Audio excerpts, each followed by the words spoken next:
Donc David Guyon, entraîneur du Stade de Reims depuis de nombreuses années, qui termine voilà, cette année son expérience rémoise. Donc l'idée c'est de se présenter David un petit peu sur ton parcours et puis après je te poserai quelques questions. Voilà.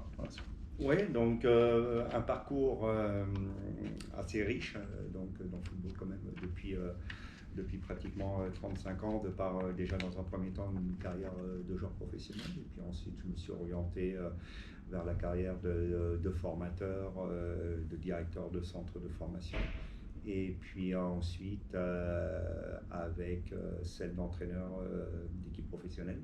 Ça m'a amené sur ma dernière expérience assez longue, puisque ça va faire 9 ans au Stade de Reims, et j'ai à peu près sur le Stade de Reims en effet rempli tous ces rôles-là, puisque dans un premier temps j'étais directeur du centre de formation pendant 5 ans, et puis ensuite donc l'équipe professionnelle pendant 4 saisons. Ok, donc dans ta large carrière, comme tu l'as expliqué, hein, tu as dû voir beaucoup d'expériences, beaucoup d'environnements différents. Est-ce que sur les questions de discrimination, tu as été victime d'actes racistes ou tu as vécu des situations où le racisme était présent dans le club, à travers ta personne ou ailleurs? Alors, de par en effet tout mon parcours, et en tant que joueur, je ne l'ai pas connu, et je ne l'ai pas rencontré également en tant que directeur de centre de formation et au niveau professionnel. Je dis ça non pas pour minimiser le racisme. Je sais qu'il existe.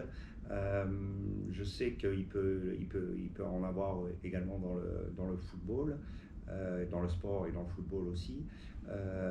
Donc je me voile pas la face, mais personnellement je ne l'ai jamais rencontré. Et pourtant j'ai quand même été sur ouais, de facettes du football, que ce soit chez les petits et que ce soit chez les grands.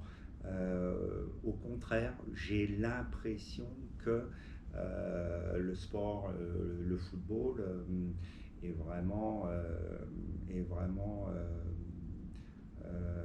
on a ces valeurs, ça reflète vraiment ces valeurs de diversité, d'échange, de partage et de cohésion, et qui permet vraiment à tout le monde de pouvoir s'exprimer. Donc, au contraire, je pense que le sport doit renforcer tout ça. Ouais, d'ailleurs, en tant que coach, pour toi, tu es confronté à plein de choses, à plein de cultures différentes hein, pour réussir à créer une cohésion. On a vu tout au long de ton parcours hein, l'évolution. On sent vraiment la marque, une marque très intéressante, ta patte hein, sur le groupe, sur la cohésion entre les joueurs. Là, cette année, il y avait beaucoup de joueurs qui provenaient de pays étrangers avec la barrière de la langue. Comment tu as appréhendé ça? Alors, on sait que c'est pas facile, hein, ça demande du temps, mais un coach doit réagir très vite et on sait que c'est compliqué de créer rapidement quelque chose. Comment tu as vécu ça cette année? Ouais, je l'ai pris déjà comme un défi personnel. Il y a 14 nationalités dans mon vestiaire. Donc je l'ai pris comme un défi personnel, en impliquant aussi mon staff, parce que seul c'est difficile, on n'y arrive pas. La difficulté n'était pas trop dans la communication, c'était déjà d'apprendre à connaître les garçons. C'était de voir leurs différences, hein, notamment inévitablement dans leur culture, de découvrir toutes ces particularités. Et ensuite, il a fallu rassembler tout le monde autour de nos valeurs à nous du groupe, et puis de créer cette identité. Donc c'est vrai que c'était un très très très gros travail qu'il a fallu mettre en œuvre pour que tout le monde s'y retrouve et tout le monde aille dans le même sens. Ouais, c'est vrai que c'est vraiment un challenge très important pour un coach hein, et on voit hein, toute l'évolution de ton groupe sur la saison. Hein, et c'était une réussite quand même parce que vous faites une bonne saison, vous allez encore vous maintenir en Ligue 1. Hein, c'est vraiment quelque chose de super. Et puis après, quelques petites anecdotes peut-être dans la vie du groupe. On disait avec Younis, avec Boulaye, sur les traditions étrangères, les repas en commun. Est-ce que vous avez des petites. Voilà, t'apprends à découvrir aussi des cultures, des choses qui sont peut-être pas voilà, dans nos habitudes à nous, dans notre culture européenne, je sais pas. Oui, Alors, on sent qu'il a fallu, ne serait-ce que pour la nourriture, s'adapter aux différentes cultures de joueurs. Un Zimbabwéen et un Kosovar, un Autrichien ou un Écossais ne sont pas tout à fait dans les mêmes repères, dans les mêmes registres. Donc il a fallu avoir aussi pas mal d'échanges avec... on, a on a une diététicienne ici. Ensuite, il a fallu, à travers notre cohésion, on ne demande pas les mêmes choses à des Africains qu'à des Européens du Nord.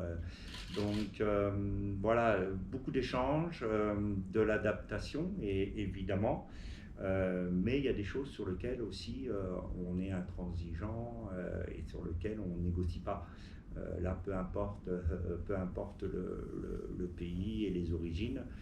Et on est dans un sport professionnel, donc on a su, à mon sens, mettre un cadre où chacun a pu s'exprimer, parce que ça aussi c'est important, et pouvoir aussi se nourrir de la richesse des uns et des autres dans leurs coutumes et puis dans leur façon de vivre.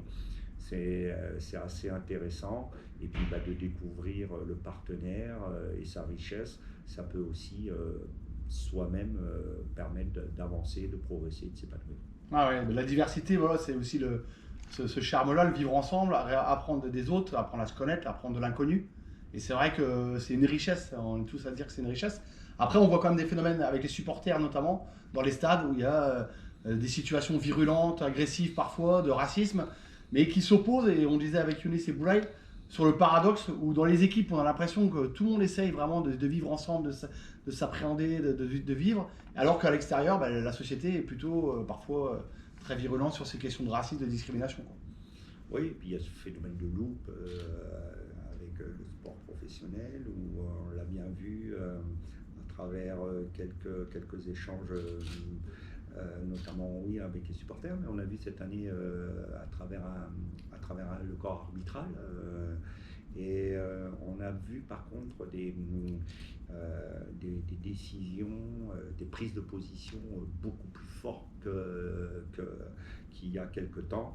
Et voilà, on doit tous lutter pour que, bien sûr, le racisme n'entre même pas du tout dans notre sport et puis dans notre vie en général. Ouais, c'est important, c'est de dire que l'instance fédérale, hein, la fédération, elle a un rôle important par rapport à ça, dans les sanctions qui sont prises, dans les règles qui sont mises en place. Et là, l'intransigeance, comme tu dis, c'est essentiel d'être intransigeant par rapport à ça, hein. Oui, ouais, c'est important qu'on puisse vivre ensemble, que chacun puisse s'exprimer, que chacun puisse s'épanouir. Mais aussi, il y a des règles, il y a un cadre, et il faut aussi le respecter. Et respecter, bien sûr, le partenaire, et le respecter avec, bien sûr, ses particularités, ses différences. Et c'est ça qui fait qu'on peut cohabiter et faire de merveilleuses choses ensemble. En tout cas, merci David. Un petit message juste contre le racisme, un petit message à dire, quelque chose qu'on pourrait faire passer auprès des collégiens, auprès des jeunes, voilà, pour le vivre ensemble, pour le respect des autres. Oui, mais c'est quelque chose sur lequel ça ne doit même pas leur traverser l'esprit, ça doit être du naturel, on ne devrait même pas se poser cette question-là. Déjà se poser la question encore aujourd'hui, c'est difficile, mais que ce soit le racisme ou toute autre différence, il faut vraiment qu'on lutte tous ensemble pour que dans les années à venir, plus les nouvelles générations, on a bien avancé, mais qu'elles puissent vraiment vivre ensemble, parce que on est d'accord que, et on l'a vu avec ce qu'on vient de traverser depuis un an avec la pandémie, on a vraiment besoin des uns et des autres pour pouvoir prendre énormément de plaisir dans la vie de tous les jours. En tout cas, merci.